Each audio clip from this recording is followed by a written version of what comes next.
Welcome everybody. Ben, Scott, Maddie, how you guys doing? So good to be here, guys. We are here on the Wednesday Night Hub. Every Wednesday night, 11 p.m. Central European Time. I forgot where I was for a second there, sorry. Central European Time. We do this live here on the Upstairs to the Right Music channel, and everybody is welcome. And we first always start out by saying that time is a valuable thing. Spending a little bit of yours here with me and the crew is greatly appreciated. So thank you so much for that. Thank you guys for showing up as always. Good to be here, guys. As always, while I wait for more people to show up here in the chat, I shall chat away about things that have happened here upstairs to the right channel this week. If you haven't checked it out already, I put up another short on my channel. The short is showing a ukulele that Fern is working on. As I told you, I stopped by Fern on his shop on Monday to drop off that Squire that I've been refinishing for him to tighten things up. And he was showing me a ukulele that he hand built for a friend of his that had cat's paws inlays on it that he made himself. Fine, fine. Take a look at that short. You'll see fine work in order to do that kind of inlays, and they're really nice. And I thought I would take a short of it. Now I'm still getting used to the shorts. I'm going to start producing more, as I've told you, putting up at least 2 or 3 a week, because that seems to be what they want me to do here at YouTube. So not for me to argue. Um, I have not quite got the centering yet.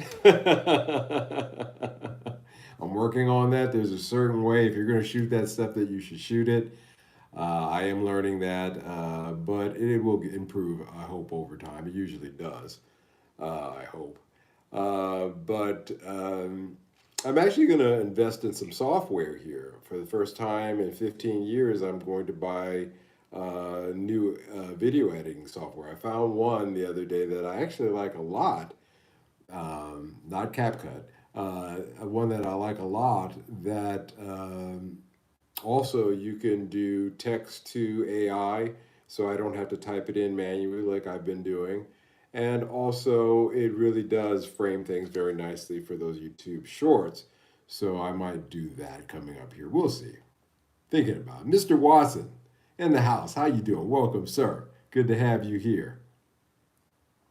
So take a look at that ukulele. As poorly shot as it is, take a look at it. That's Fern's work, and pretty cool indeed. And the cool, I'm so glad that I took the time to stop by Fern's shop with that Squire. Talk about good timing.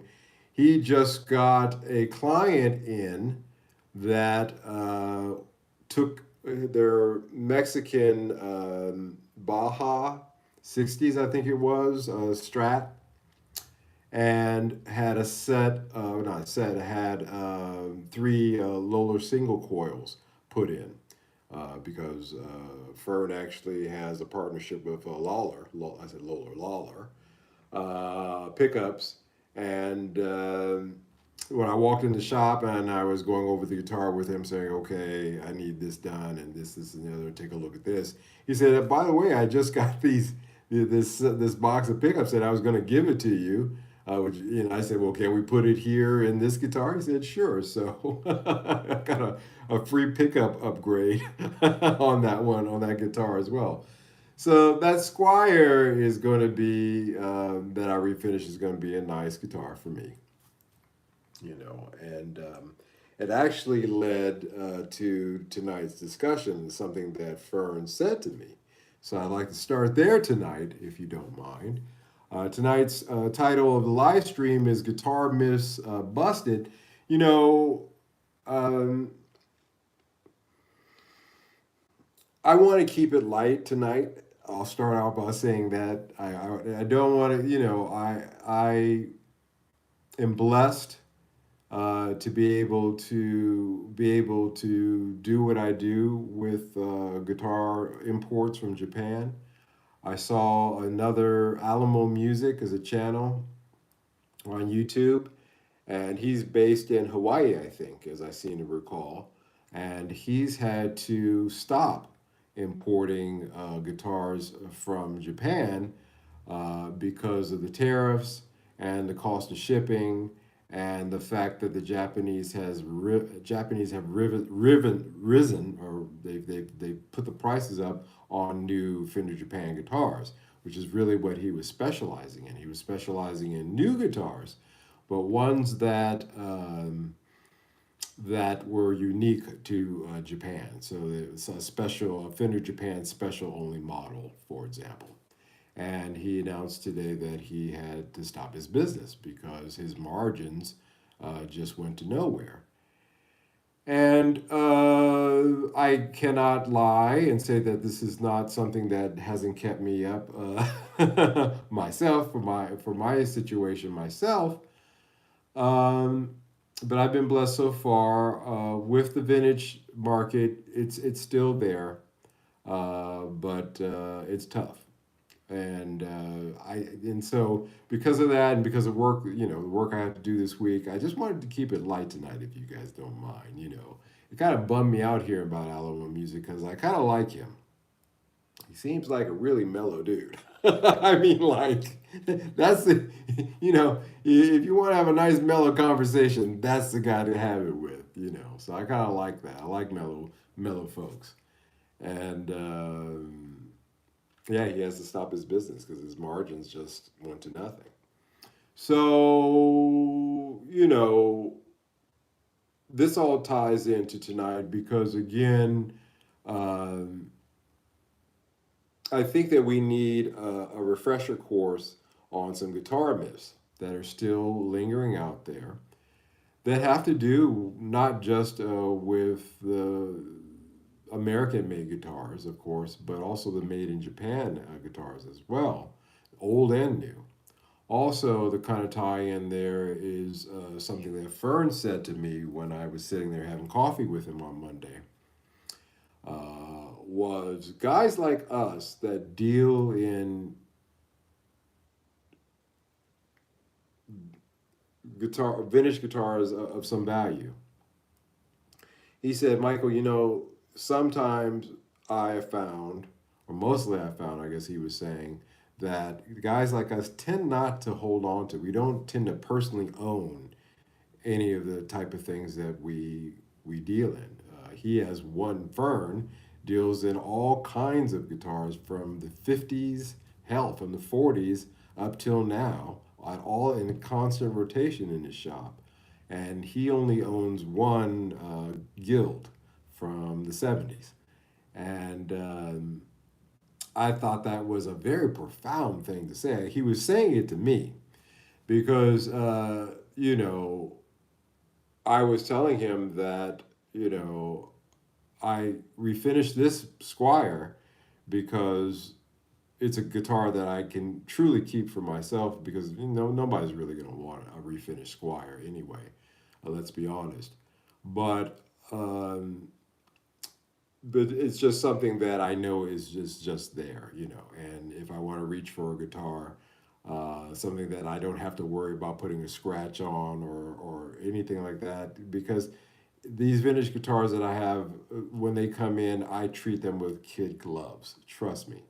And just a not a beater, a nice guitar, a beautiful guitar. It turned out beautiful, but just something that I can have around and not worry about. And so, most dealers that I meet, they don't hoard. They tend to rotate. And somebody told me when I first started this business, just remember, Mike, that it's a job. It's not a museum. And I've thought about that, and I've kind of, as you know, I kind of adopted that philosophy. So for those reasons and a lot of others, tonight I really want to keep it very, very, very simple, very plain, and talk about guitar related things, but try to get away from the sales aspect of it today because I've had enough hearing about currency, exchange rates, VATs, all that stuff. It burns you out, and I don't want to get it burned out on this because that's not good. You should always love what you do, at least try to. So let's do that tonight. Let's talk about a few things. Ben Allmark. Mike, I bought a used Fender made in Japan Strat from 93 and 94 for $900 Canadian. Wow, good buy. Yeah, I think that's a fantastic buy. Do you know what the model is on that one? I'd be interested. Is it 62? Be interested to know. Probably something like that. Shannon Short says, "Hi, you look awesome. I came late. I liked and stuff." Shannon, thank you so much for coming. You're never late. You're always on time here on this channel. Anytime you come is always on the right time. So thank you so much for showing up. And thank you so much for taking the time to subscribe as well. Welcome to the crew here. Mr. O'Neill, if I make a pentacle out of my used string ends, I summer guitar ferrato. Yeah, if you did something like that instead of maybe like Hendrix did and put a strat in the middle of that and light that on fire, that might attract a few things. Welcome, Mr. O'Neill. So good to have you here. Mr. Payne, you remind me of a ghost of an accountant that really liked grapes when he was alive. Were they sour grapes? That's a good one. You can stick around, Bane. That's the myth I'm most afraid of, O'Neill says. Yeah, I dig that. Yeah, these days I would, really back away from going in a dark room and rapping on a mirror and saying Bloody Mary 3 times. That's the one that used to give me nightmares when I was a kid. um, so, guitar miss, guys. Guitar miss. Um, where shall I start? Well, I guess we should begin in the began. Um, so when he said that to me, that most vintage guitar dealers don't really own anything special. They're working on guitars all day and don't get attached. I really do find that's true. I used to get attached in the beginning, but now I don't.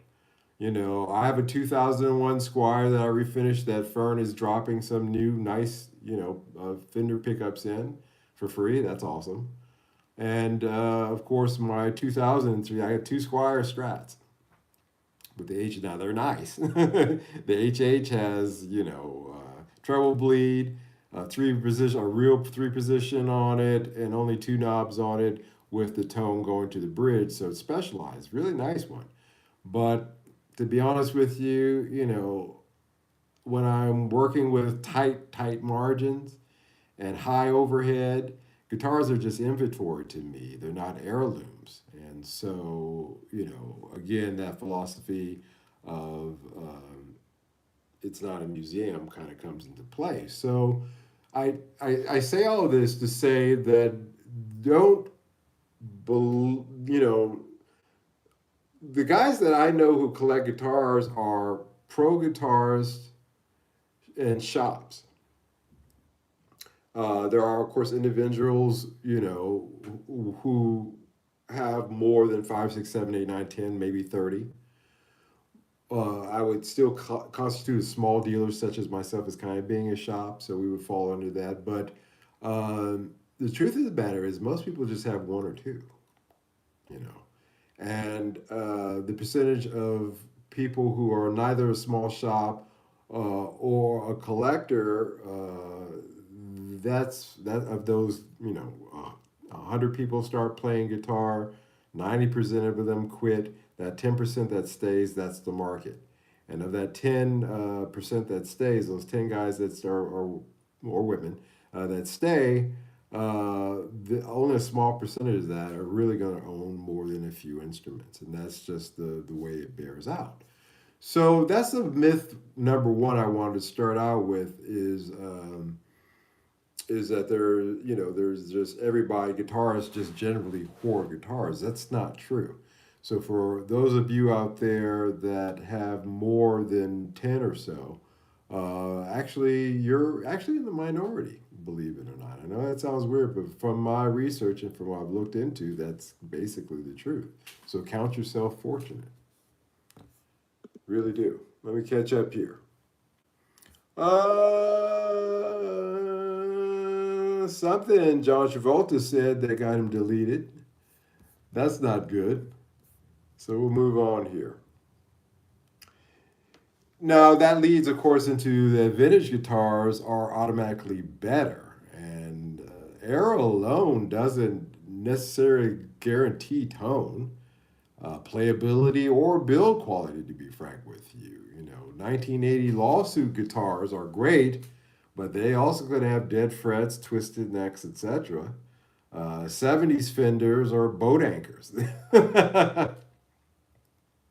So much so that when the Japanese were copying them, they made their guitars boat anchors. They were like, well, the American guitars weigh 100 pounds. We should make ours that way as well. It was really an honest thing to say that some vintage guitar, I'm sorry, it's really a dishonest thing to say that all vintage guitars are magic. They are not. Some of them are freaking nightmares, and a lot of them need a lot of work, and some are just old. At the end of the day. So myth number two, that vintage equals better. Again, I'm bringing this up. I feel like a broken record here sometimes, but I keep hearing these statements being made out there on Reddit. For example, I read the the Fender subforum, the Strat subforum, stuff like that. Of course, I'm interested. Some of the Luthier subforums as well to pick up some tips. And I'm just amazed by the things that people say out there. Still, it's like, wow, 2025, you have the internet, you got the more power in your hand with your iPhone or Android than they had computing the trajectory to send men to the moon. And that took up a whole building full of computers. And still, there's these myths. So I just point that out. I point that one out. Ben says it's just a plain old Strat model, serial number, P779. Okay, nice. Anyway, yeah, I know what you mean by plain old. That's how my telly was. My telly was just a plain old telly model from 90, same period, 93, 94. Monica Butterscotch was from the same period. But boy, did I play the hell. I love that guitar. Again, the one that I let get away. But, again, that's how it is. There's always one. It's either a guitar or some female that you were like, should have let that one get away. It's just the way it is. Modern tech is cool, but I miss when shortwave radio was cool. Yeah, in LA in the 70s, shortwave radio, honestly, in my neighborhood wasn't a thing, but you certainly saw a lot of it, even going up into the 80s. If you think about that TV show Alf, Alf communicated on shortwave radio, CB radio. Um, and Mr. Van Nordwick says, where are you from? I'm from South Africa. Well, welcome and cheers out to South Africa this evening. Hope everything is fine there. I am sitting here in Amsterdam, and that is where I'm at. So I guess where you're at is where you're from. Maybe. Man, two hats. Reddit and Gearspace equals Myth Central. No lie. Gearspace is another one. But Reddit is particularly bad, but because of the age there. There's a lot of really young. Reddit is the primary age there really is between, I'm starting to think between like maybe 15, 16 in the guitar forums going up to, late 40s, really on average.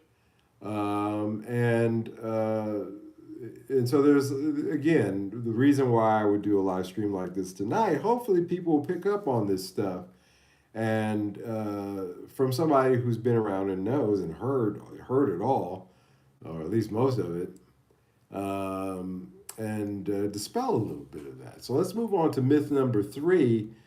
All made in Japan guitars were just copies. You know, I myself am guilty of calling them copies.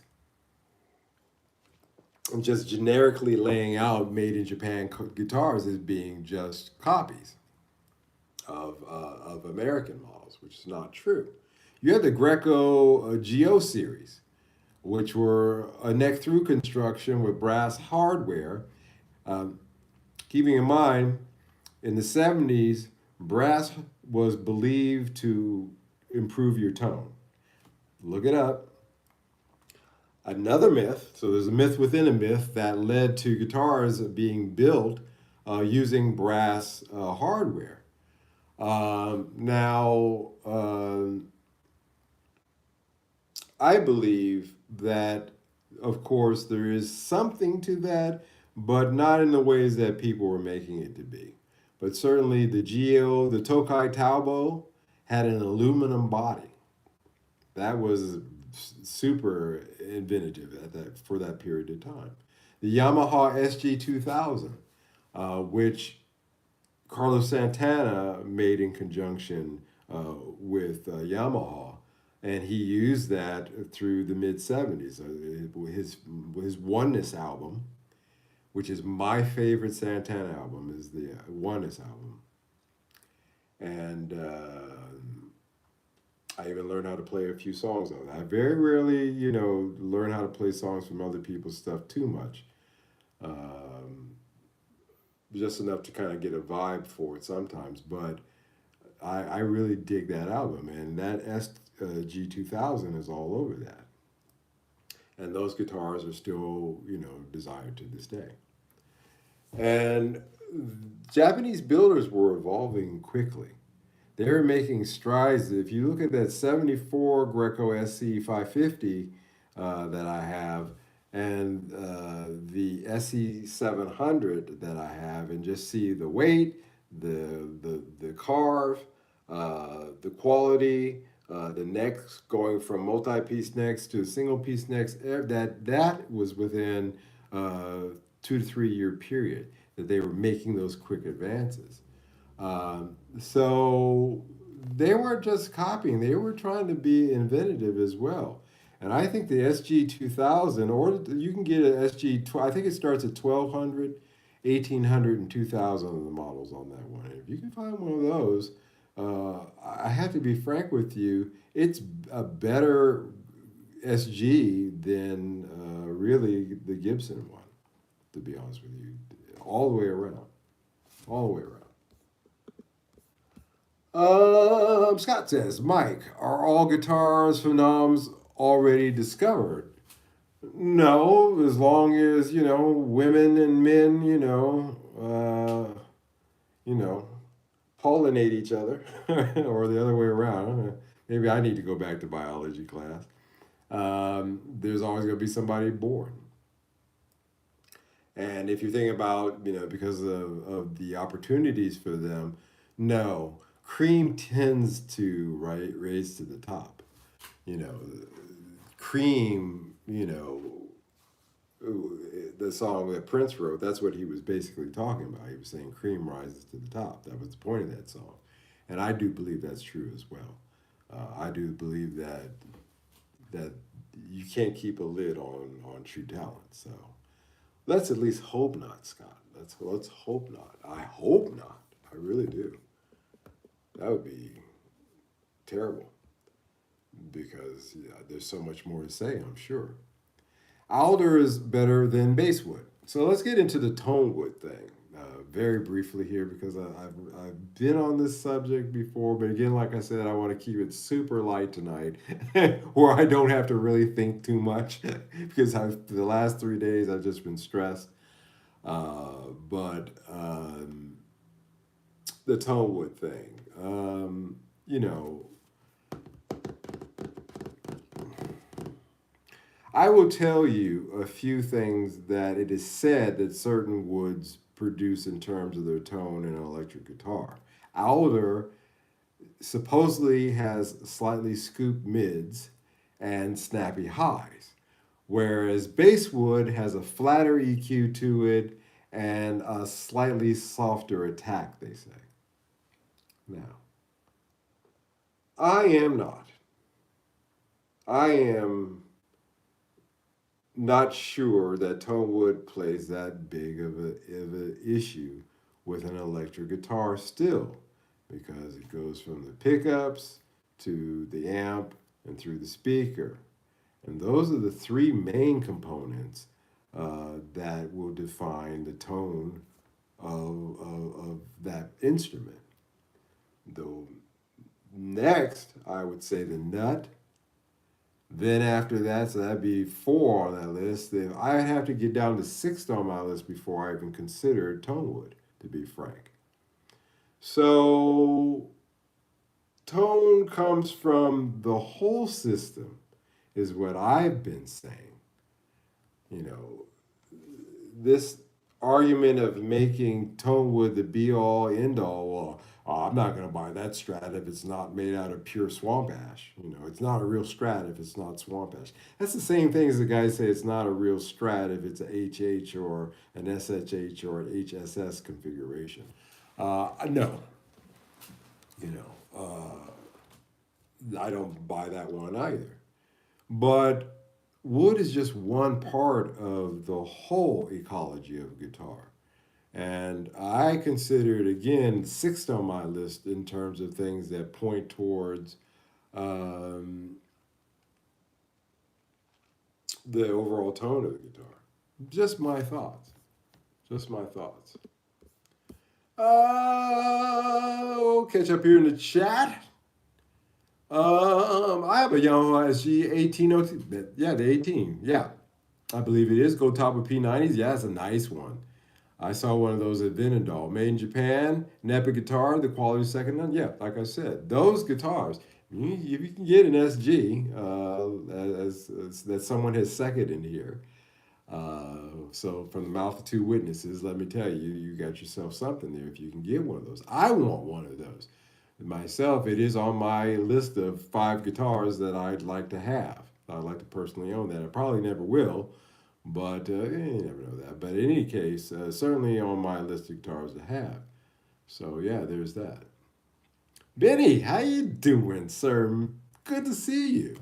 Hey, Mike Scott, Ben, and everybody. Sorry I'm a bit late. As I was saying, you're never late. Anytime you show up is the right time. So good to have you here. Paul Reed Smith loves to knock on wood. Yeah, yeah. I don't understand. He knocks on wood, but he also knocks on pickups as well.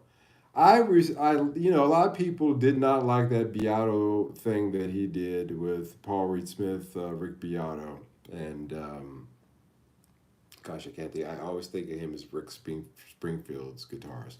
But anyway, did on pickups.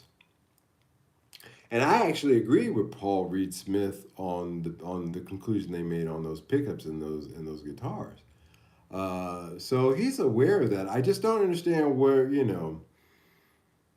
he can charge more by saying that the wood is one of the things. It's that's just the way I look. Because again, on my list it's number 6, so it doesn't really rate. Ghost Behind the Sun, cool name. Fender Japan 80s and 90s Strats are going for peanuts on Facebook Marketplace here in Australia. Yeah, you guys are lucky there in Australia because your proximity and the pipeline there, and also that situation. Because again, like I said, Alamo Music had to stop doing his dealings from Japan of anything really because of that situation. So there's I know, but there's other things that are super duper expensive in Australia. So there's a bit of a trade off there. Cat's Music Journey, welcome. How you doing? Good to have you here. That's perfectly said, Mike. Wood has tone, but the question is how much of a part does it really play? Yeah. For an acoustic, a cabinet, that's a different discussion. That's a different discussion. Now, you notice I said an electric guitar. I made quite clear. For acoustic guitar, yes, certainly, absolutely. For a speaker cabinet, absolutely, sure. But to put that in the case of electric guitar, again, rank 6 on my list. Patrick, hey, how you doing, Patrick? Welcome, sir. All materials that are part of the guitar have an influence on the way the strings resonate. Yeah, again, as I was pointing out there, in conclusion, tone comes from the whole system. I've always been a preacher of the whole system. Um, but again, that whole system, really, you have to break down the ones that would have a more significant impact. And on my ranking, the tonewood is number six, the whole system. So yeah, we're in agreement, brother. We are in simpatico, Patrick. By the way, I hope you're doing well. I hope I know this is late for you. Good to have you here. Really good to have you here. I'm not sure about peanuts, but there's maybe a deal or two. Well, yeah, everything is relative, Maddie. Everything is relative. So the next one, keeping it light here, guys, just really basic myths that I'd like to bust from my experience. Heavy strings, better tone, and it's sustain. Um, I like to tell this story. So there's some new people here who haven't heard this one. When I first started playing guitar, there was a guy. I had a friend named Drake Gooseby, and he had a friend, and I can't. Sometimes I remember his name. Sometimes I Fred. We'll just call him Fred. And Fred made his own guitar. And I would go over to Drake's house, and we would do the guitar circle. I would bring my newly acquired Squire Bullet. Drake had a Fender, I think, as I seem to recall, a nice one. And Fred had this homemade. I swear, he made this guitar out of solid oak because it, to this day, is the heaviest guitar that I have ever held in my hands. And he had it strung with 14s, like 13 or 14s. And I probably had a lot to do with the design of that guitar that he had to have such, heavy strings on it. But, only he could play that guitar. And of course, heavy strings increase tension, yes. That's the physics of it. But they dampen the top movement and can choke sustain if not matched to the player and the guitar. In other words, that vibration of the string that occurs that interacts with that magnet that sends that through the cable into your speaker, translates it back into a sound through the speaker. Um, with the heavier strings, that vibration is going to be dampened a bit. The lighter strings you have, of course, that will increase the amount of vibrations of that string. So, in physics terms, tone. Um, oh, okay, I'm getting ahead of myself. Now, the thing is to find, and Prince, by the way, I didn't know this until Jesse Johnson mentioned it. Again, I try to find anything I can about the man as possible. He played 13s. Jesse Johnson said he couldn't play Prince's uh, guitar because it just was just a monster to play in terms of the tension. It was 13s. He said, I'm not playing that thing. The real trick of the matter is to match you as a player with your guitar with the string tension that is right. Stevie Ray Vaughan would play those 13 and 14 gauge strings, and eventually he would cut up his fingers. I heard a story, it may be apocryphal, I'm not sure. It's true. However, it is said that he would take pieces of skin off of somewhere like his calf or his leg and super glue those onto the where he had torn the skin on his hand in order to go and play. Uh, an interesting form of plastic surgery. And his brother told this story. I hate to think it's true, but it wasn't until his roadie said, "Hey, man, you're gonna have to come down."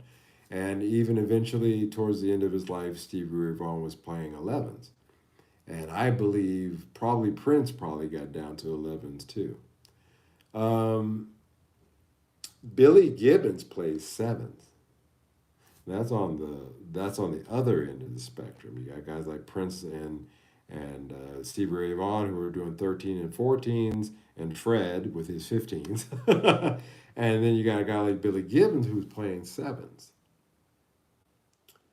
Now, of course, he played those 13 Stevie Ray Vaughan, but I should mention that he did it with low tunings as well. And again, it was very specific to his rig as well. Everybody's always trying to get that Stevie Ray Vaughan tone, but it was specific to the way he had his guitar tuned with that gauge of string and with the rig that he was using. Again, the complete ecosystem we have to think about when we think about those kind of things. So tone is not about string gauge. It's about balance, is what I'm trying to say here. So get that myth out of your head. It is with that Mad Cat that Prince was playing. I believe totally, having owned a copy of of one of those, that that guitar needed that kind of string tension on it. And also, I know that being a child of the 70s, that it was widely circulated that the heavier the string gauge you had, the more tone and sustain you got. I am a player of 9.5. I play super slinky 9.5s. I found that to be for my rig, for me, and for my style of playing to be the best balance. You have to play around. Strings are getting more expensive. It used to be a lot cheaper to experiment. But for you youngsters out there, you new players out there, don't get caught up in that myth number five. Heavy strings equal better tone to sustain. It's not true. It really depends upon your playing style and your rig and your guitar, of course. So there's that. Let's catch up here in the chat. 80% amp, 20% guitar pickups. Wood doesn't matter for Maddie. I can understand that. Again, like I said, that's still in my top five. Walnuts, maybe a Maddie. I bought a bag at the okay, a different story. Patrick, it's my holiday, so I might be a little late. Nice. Yeah, yeah. This is my working vacancy. Myself, Patrick. No vacancy for Michael. That's a man's guitar. Yeah, yeah. That guitar that he had was, was quite something. But a lot of black musicians from his age, because he was older than us, we were only teenagers. He was well in his late 20s. I have no idea where Drake found this guy or why he hung around with him. But as long as he stayed down at Drake's place, that was fine. He sure as hell wasn't coming to mine. But that was a time when we were playing, and he stopped us all, and he said, "Somebody's out of pocket," meaning me, and meaning not in time. And it was that initial chastisement I got at 15, 16 years old. I got a metronome, put the metronome on, and started tick tock, and started practicing in time. But to the point now, certainly where I don't need it. But being in time was a lesson I learned from Fred. Not on guitar gauge string. It's just string gauge. Tim Pierce. That's who I was. Thank you very much, Michael. I was thinking of Tim Pierce. Thank you so much. Demonetize. Listen to Billy Gibbons playing sevens. Yeah, it's lovely. It's beautiful, and he always played it. He always played light gauges. This again,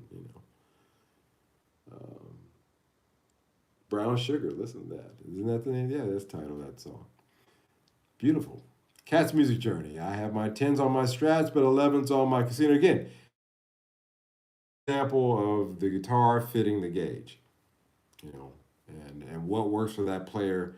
That casino works better with for you as a player with a set of 11s and the tens on the strat. Yeah. I yeah. If it's nines, I'll take. I don't like nines because it's a little too light for me. But I don't like tens either. But I would rather take a set of tens over a set of nines if they don't have 9.5s. So I'm there myself. Stevie, yeah, Stevie, as I mentioned, was a half step down. That's right. So they probably felt like 11s, not his poor fingers. Not to his poor fingers. No one is winning prizes for using heavy strings. Hey, man, that's a man's gauge. You're not a real man if you don't play 13s. So man up, guys. Stop your bitching. I like nines. Yeah, nines are a little too light for me, but again, it would depend upon your guitar and you as a player and what you're trying to do. Benny Larson. Even well potted pickups, I can tell the difference in tone between an ebony and a rosewood fretboard. You know what, Benny? You are correct on that. I think by tone woods they're talking about the overall body of the board. So that moves the body, the body material.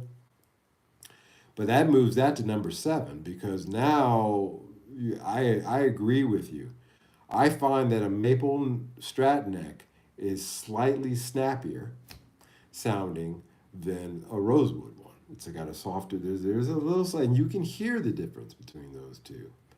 I actually today was thinking to myself, well, you got two strats that you're primarily playing for the moment, but they both have rosewood, necks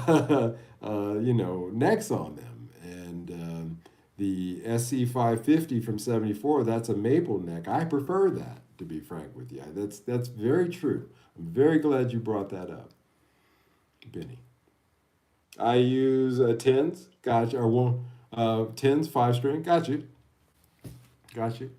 Yeah, guys, don't get caught up in that heavy strings myth. That one, you know, it's just like the heavy guitar sustain longer. I never got that one, and yet everybody's looking for lighter guitars now. And you're if you're on a Facebook Marketplace or Reverb or any kind of listing like that, and the weight of your guitar is anything above, especially on a Strat, like 7.5s, maybe 7.8 at the top end, you're SOL because everybody's looking for light guitars. It's like cycles. In the 70s, heavy, 70s and maybe early 80s, heavy. Going into the 90s, they got lighter, they got heavier again, now it's lighter. It's just one of those things. Sustain is the physics of it again. Sustain is a product, guys, of efficient energy transfer. Not just the weight. How efficient is the energy transfer in that total system? And what other notes do I have here that are kind of relevant to that? Since I brought it up, I'll touch on it a little bit more. A dense body might actually prevent resonance more than enhance it, for example. So lighter guitars, we've most of us we've all everybody here has had one or two more than one or two guitars, so we've been to the rodeo. We know that the lighter guitars tend to resonate. They tend to ring out a little bit more. Um, you know, a chamber Les Paul versus a Norlin era boat anchor. That a Norlin era boat anchor is not going to ring out like a chamber Les Paul, like the Japanese chamber ones, like for example, EG 450 or something like that that are chambered. Those are chambered. So didn't I didn't mean it. So we'll make that myth 5.5. So heavy gauges, heavy bodies. Don't get caught up in that. Catching up here in the chat. I think you can tell if an electric guitar will sound good by how it resonates unplugged. I agree with that. I agree with that. I feel the same, Benny. I think I'm starting to realize that I prefer the maple fretboard too, if I'm being honest. Yeah, me too, guys. I, you know, I like rosewood, but I like a maple fretboard. It's weird, and I should have when I was buying necks for that parts caster. I had a choice between a maple and a rosewood, and I went with rosewood. I don't know what I was thinking. Oh, I know why. Because I didn't like the color of the maple one. It was that it just didn't look right, but should have bought it anyway. The Bicentennial 76 Strat made of mahogany is probably the heaviest Strat I've ever picked up. Yeah, those 70s Strats are just monsters. Each to their own, but I can't tell the difference between fretboards. They look different and feel different, though. There really is something to that. I can hear a difference. I actually can. And certainly feel a difference. Patrick says, I agree with demonetized. If it sounds good unplugged, you can't go wrong. Yeah, I agree with that too. Yeah. Some of the best vintage guitars that I've had through here were great acoustic players. They were just, which is when I'm stringing them up and testing them out, and the first thing I do after to check the intonation is to play it acoustically and just strum it. And some of them were dead, and some of them were ringers, and kind of throw a monkey wrench in the physics of a heavy body, dampening the energy transfer. Some of the heavy ones actually had a little bit of resonance to them as well. That SE 550 again from 74 I have is a heavy, it's a heavy boat. It's a 9.4 pounds, I think. We weighed it out too, but it is resonant. I have to say, it's a very resonant guitar. It's coming up on 50 years. Well, it's 50 years old. The wood's dried out a little bit more, so wood moisture content might have a little bit to do with that as well. Just again, a few monkey wrenches to throw out there. If a guitar was made with the best tone woods, but the guitar had poor construction, the wood ain't gonna do much of anything. Agreed. So a lot of things that could really mess that up within that ecosystem. Do you have a dream guitar? Um, no, no, no, I don't. I've kind of given up on my dreams.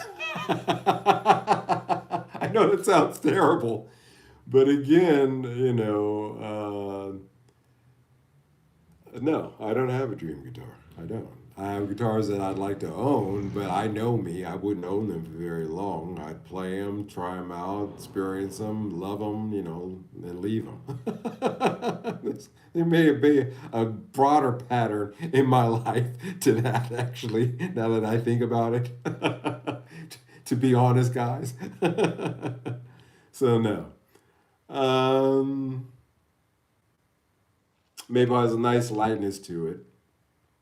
Yep, chambered DC Les Paul. Yep. If a guitar is made with the best one, yep, yep, yep, yep, yep. Yeah. This is one of those things, guys. Don't fall into that myth of the sustain longer. If you're a great player, you can make catgut strung on a broom sound good. I'm just saying. Um, and then getting to the pickups.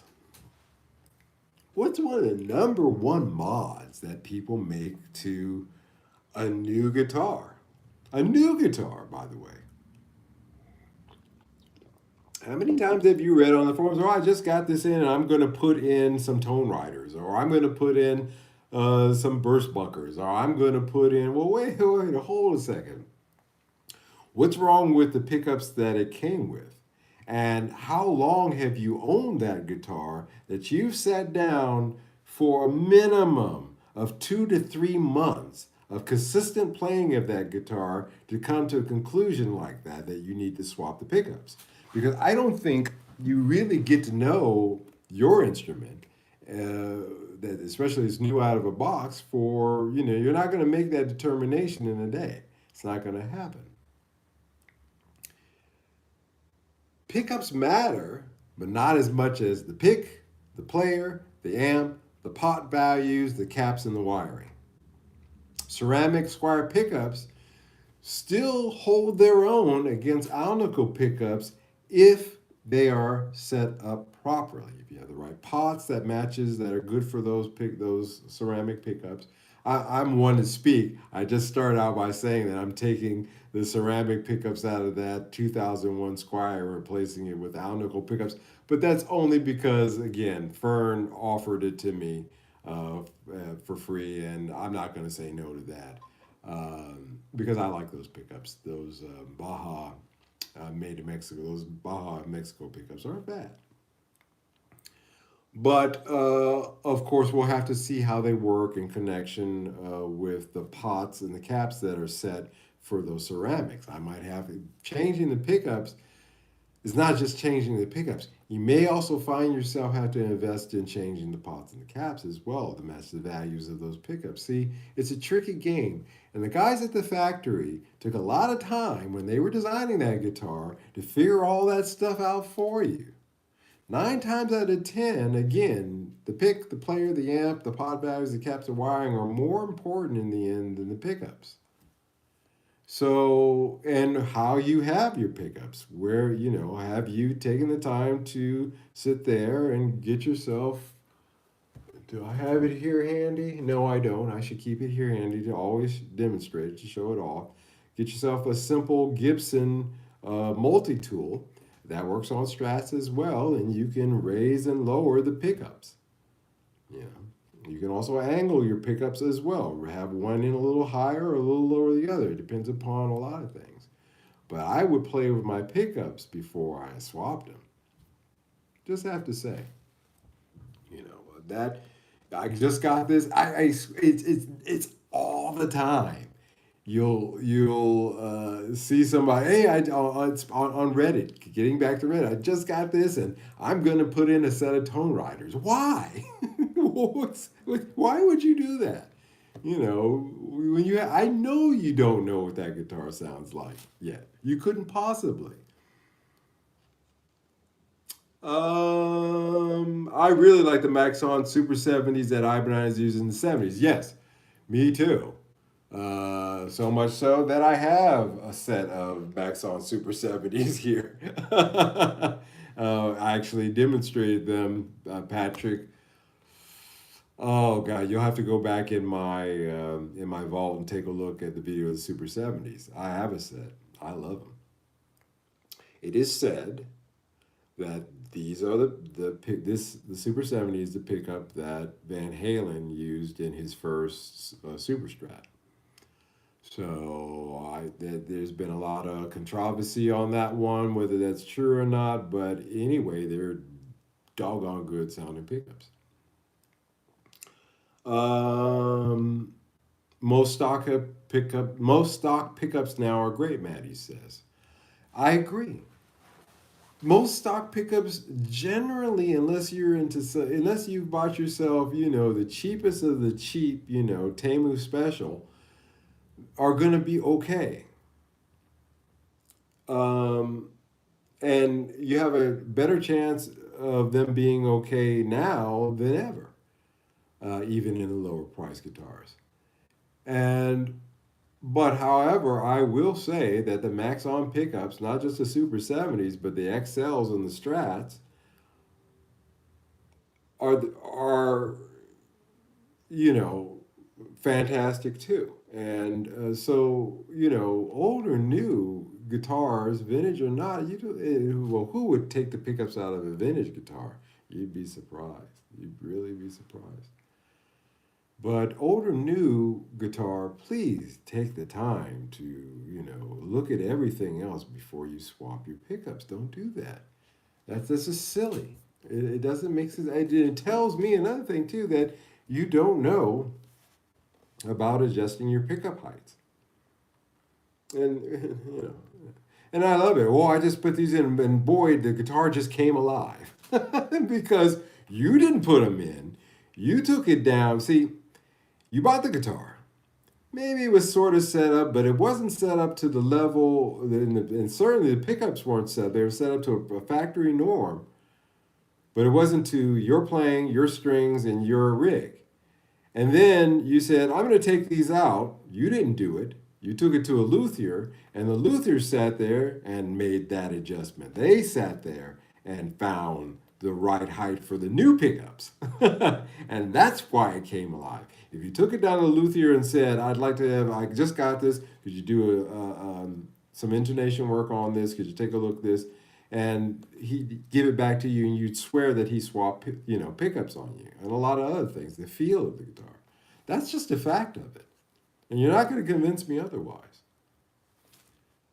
It's just, I don't understand that. The silliest thing to do. And, yeah, in the case of the reason I got the pickups from Fern for my Squire is because somebody wanted to put in a set of Lawler pickups, which are fantastic pickups, but are they really going to be that much better than those 60 Baja pickups that he said to Fern said, do you want these pickups? And the guy said no. What did I say in the last live stream? I just said this just this last Sunday. When the luthier asks you, do you want the parts? Class, what is our answer? Yes, please. Thank you very much. Not, no, you can have it. Because what did I say was going to happen? He was going to use it for somebody or give it to somebody else, and that's exactly. Now, I'm not complaining because I was the somebody else in this scenario. But always take your parts, guys. Always take your parts. Take your parts. Those pickups, I believe, if you were to put them out on the market and sell them, are worth about 60 to 80 euros.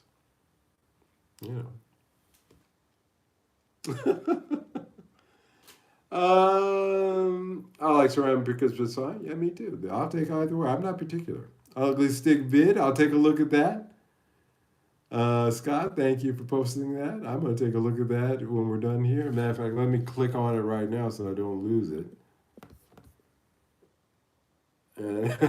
That already looks interesting.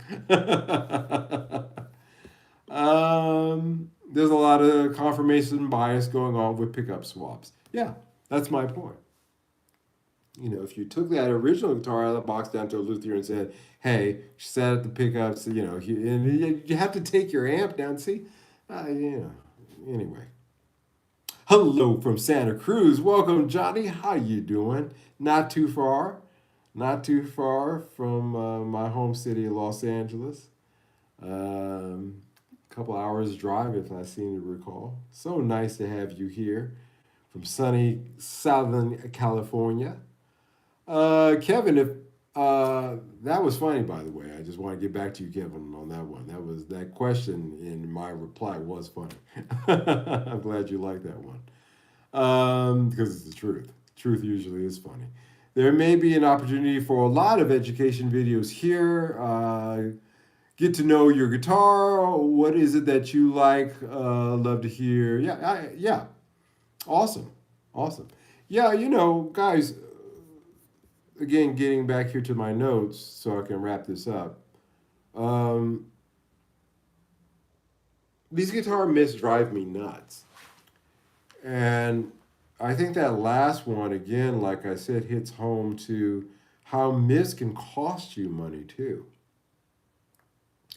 And how myths can talk you out of a good guitar. Oh, I really like that Strat, but it was kind of heavy. Well, I can understand if you're an older guy like me. But if you're a younger guy and you're complaining about the weight of guitars, you would have never survived the 70s. or up until around 85, 86, you would have never survived because heavy guitars were the norm. So you could talk yourself out of a great instrument there too. The heavy ones don't ring, they're not as resonant. That's not true. That's not true. Really, guys, the myths are there from miseducation about the subject matter in of itself. They're not magical devices. They're not magic wands. They're not anything other than a tool. And with any type of tool, from a monkey wrench to a socket wrench to whatever, the quality of that tool is not really dependent upon price. And also, how you use that tool really depends upon the holder of said tool, regardless of of said price. You understand what I'm saying? So don't, let's get the magic in the, let's get the magic out of this.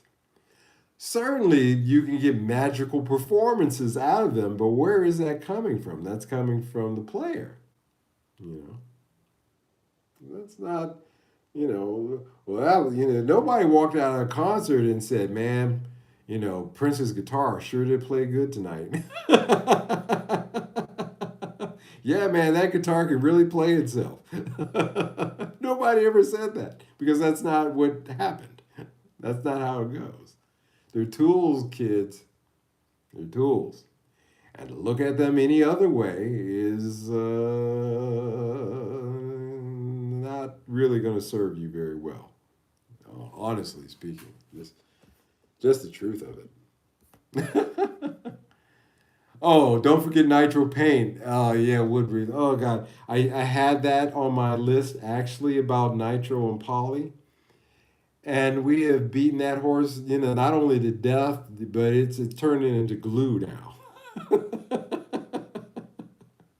and so granted. One of the things about the refinish job that I did on that Squire, why I scraped all the poly off of it and scraped it all the way down, is because I wanted to refinish it in nitro. Now, this is not because of the tone aspects of nitro versus poly. It had a lot to do really with nitro wears faster than poly. And this is a guitar that I want to see that kind of wear on. That is where the difference is. Do you want it to look perfect forever? Or, and if it's well kept, or do you want something that nitro is going to wear down and you're going to start to get that relic look, that natural relic look that we all really do enjoy? That was the decision process in that was a process in that decision to go with to finish it in nitro over poly. Um, Matter of fact, this is the nitro that I use to do that in. So just happen to have the can laying here in front of me because I need to order more. Because I do some work using nitro with some of the repairs I do on guitars. But in any case, that's the thought process on that. So that's why I didn't want to get into that one. That's just, you know. Patrick, I have a 78 Fender Strat in that weighs close to 5 kilos, but sounds great. Yeah, seriously, again, don't let it. Patrick, guys, if you don't know, is a dealer as well, and he has lot of knowledge on guitars. And if he tells you that it's a ringer, it's a ringer. You can trust him, and he's had enough guitars to make that. See, if you go through enough of them, eventually the myths go away, the magic goes away, and it lets you just get down to what you really should be doing is enjoying playing them, making music with them. So there's that. Rick from upstate New York. Hey, Rick, how you doing? Welcome, sir, to the chat. 96 JLP Studio Light. I replaced the 500T. Oh, but those are my favorite Gibson pickups. Are the 500T and 495R. Those are my favorite. Those are the pickups that came in my 60s standard, my 2000, was that, a 2021 standard? I love those pickups because they were mushy. Yeah. Again, one man, your rig, they were mushy. In my rig, they were just, they dug, especially the bridge pickup. I love the sound of that. Again, my mileage may vary.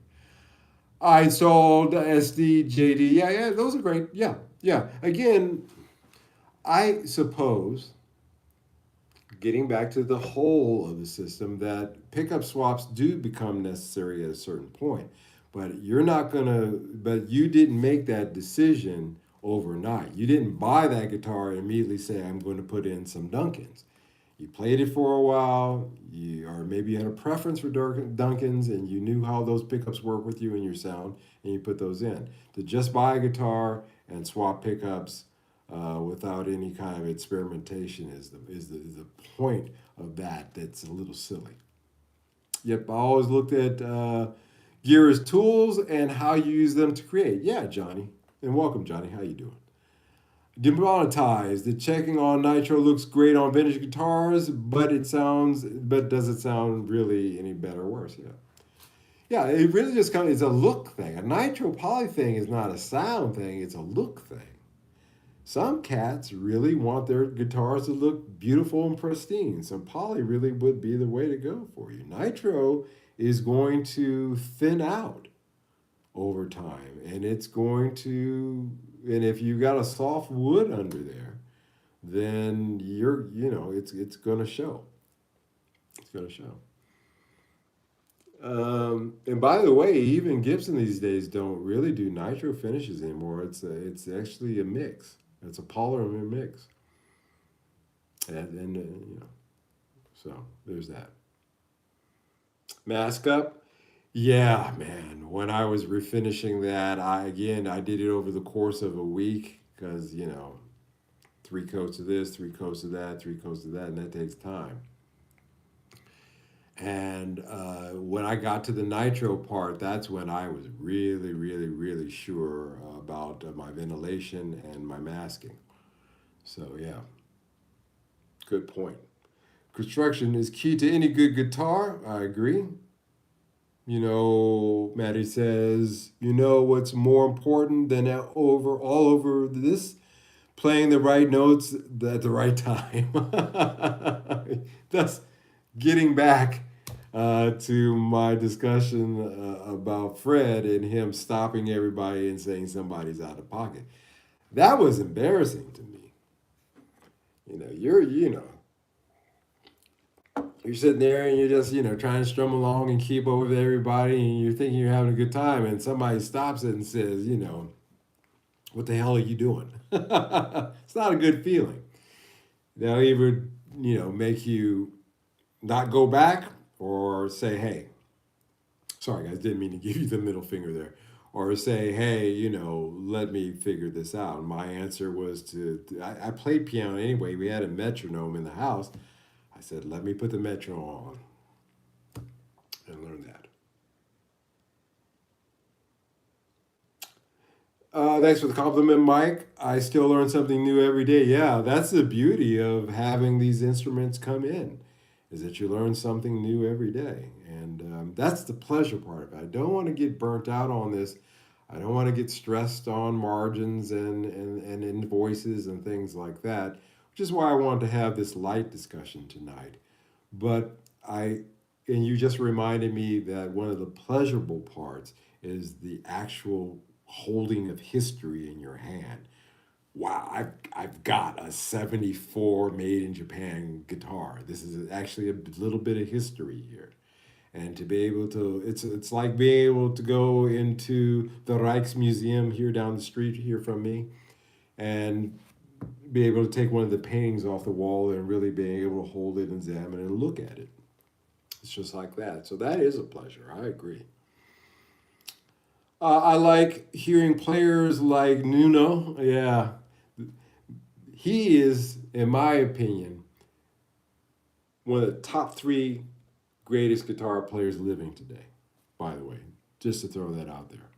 Saying that he played Eddie Van Halen rig and it still sounded like himself. Yeah, yeah, yeah. He plugged into Eddie's rig and tore into it, and he still sounded like Bendecourt.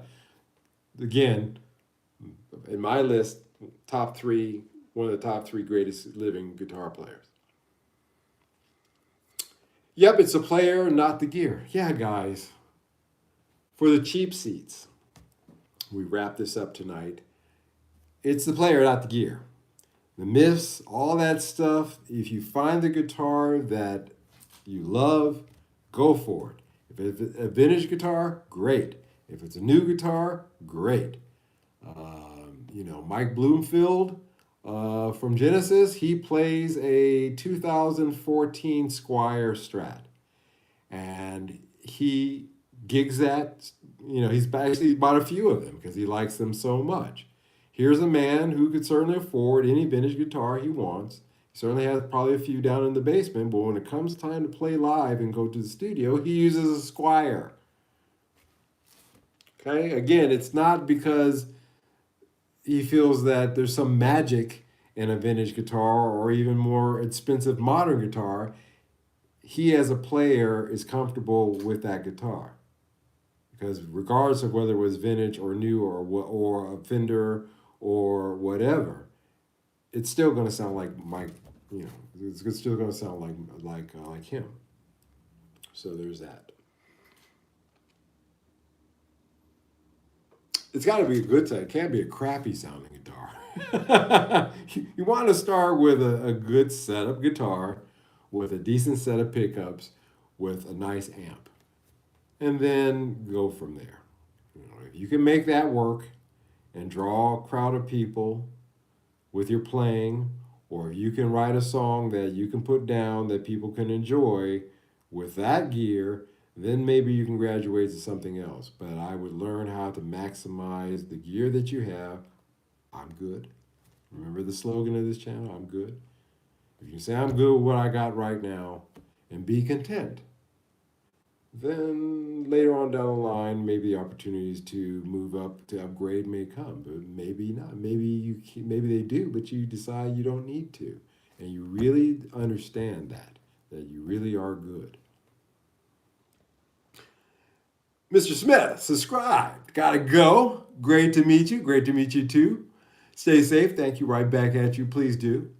And you were right. I lived with those Gibson pickups for about 5 years before I replaced them, and I've been playing for more than 40. Yeah. Anybody of any reason is going to have it for a minute. And then I'll respect that. And I'll say, oh, yeah, I can dig that, Thank you for coming. Jack White uses crappy guitars and still sounds like Jack White. Agreed.